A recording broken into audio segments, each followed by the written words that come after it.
Bonjour, merci de votre invitation. Alors nous sommes au CIB, c'est vrai, et nous sommes très heureux de vous accueillir ici. Nous sommes très satisfaits de ce qui se passe autour de nous. Vous avez vu qu'il y a beaucoup de monde et malgré l'éloignement, les gens avaient une certaine crainte qu'il n'y ait pas beaucoup de visiteurs. Et là, nous avons vraiment, nous sommes surpris par le succès et le nombre de visiteurs que nous avons. Et ils sont tous des professionnels. Donc vraiment, les gens qui viennent ici, qui font l'effort de venir, ce sont des gens qui sont intéressés, soit parce qu'ils ont des projets, soit parce qu'ils construisent et ils viennent s'enquérir de ce que nous pouvons trouver ici. Et pour nous, le Salon international du bâtiment est une véritable vitrine pour nos industries des matériaux de construction qui sont le reflet d'une souveraineté nationale que nous réclamons et qui est aujourd'hui importante puisque nous pouvons livrer pratiquement 100% des besoins de l'Acte de bâtir au Maroc avec des produits faits et fabriqués au Maroc. La particularité de cette édition, c'est d'abord notre invité d'honneur qui est la Mauritanie, notre pays voisin.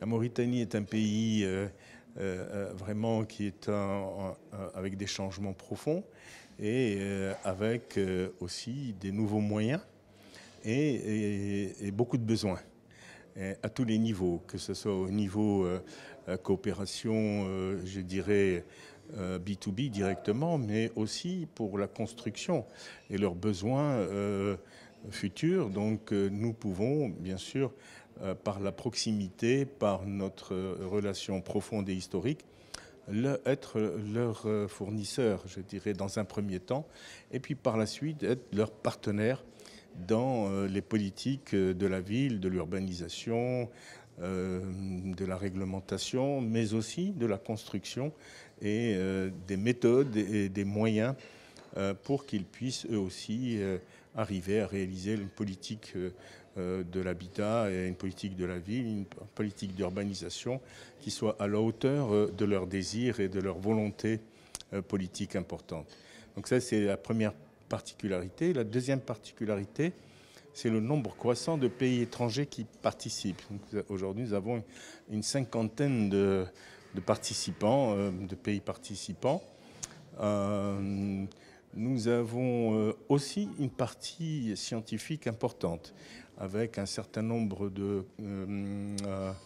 conventions, de conférences scientifiques, de side events, c'est-à-dire beaucoup de sociétés qui font des présentations de leurs produits. Et la majeure innovation, c'est d'avoir choisi de mettre en place un coin présentation de savoir-faire et de la maîtrise d'ouvrage qu'on appelle. Donc et ça me ramène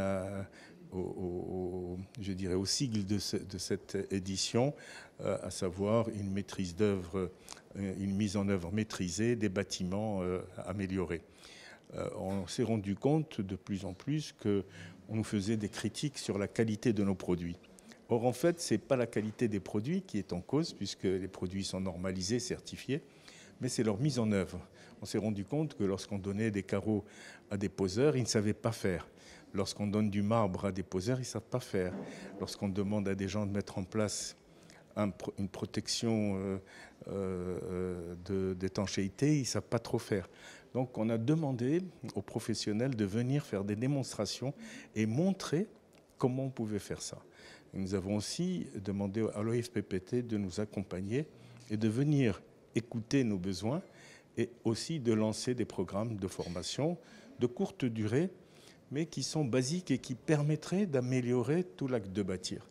Voilà donc un peu ce que nous voulons faire comme innovation dans ce salon international, dans cette édition. Alors nous signons tout à l'heure une convention de recherche et développement entre deux grandes entreprises qui veulent travailler ensemble, l'une sur une colle de revêtement, l'autre sur un revêtement, et de voir ensemble comment ils peuvent s'améliorer. Convention aussi entre le ministère de l'Habitat et l'ASM, donc l'Association marocaine de la sidérurgie, et d'essayer d'élargir le maximum possible et de nous faire connaître et de faire connaître nos capacités. C'est une question extrêmement intéressante. Nous sommes, j'espère que nous sommes sortis des années de stagnation, même de recul. Les chiffres du ciment sont parlants. Nous espérons finir l'année peut-être avec une progression à 2 chiffres. Nous sommes aujourd'hui autour de 8, 8,5, mais nous espérons que d'ici le mois de décembre, nous dépassions les 10% de hausse. Ceci augure vraiment d'une belle reprise, surtout que nous sommes en surproduction, une surcapacité au niveau de beaucoup de nos produits. Et nous espérons bien sûr que tous les projets qui sont dans le pipe, pour d'abord la Cannes 2025 et ensuite pour la Coupe du Monde, évidemment que nous ayons beaucoup d'autres projets. Je sais que beaucoup d'entreprises visent le Maroc et sont là en train d'attendre, mais j'espère que l'entreprise marocaine saura tirer profit de ces opportunités et que l'industrie des matériaux de construction puisse bénéficier aussi de ces investissements et de ces infrastructures que nous allons lancer pour être à la hauteur, et nous serons, Inch'Allah, à la hauteur et au rendez-vous de ce magnifique événement, rendez-vous de 2030.